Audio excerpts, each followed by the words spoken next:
Only a few steps away from the Bordeaux train station in France, you can find some funny fake restaurants that copied Kentucky Fried Chicken.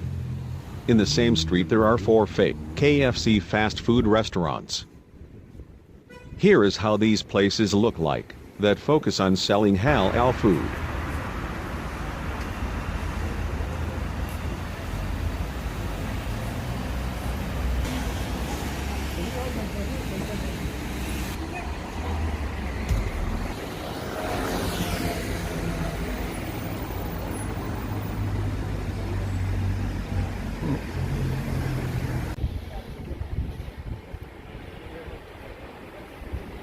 Here is how an original KFC in France looks like.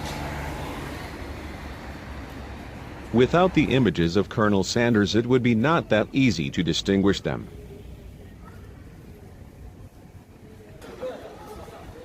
Thanks for watching. Feel free to subscribe for more daily videos.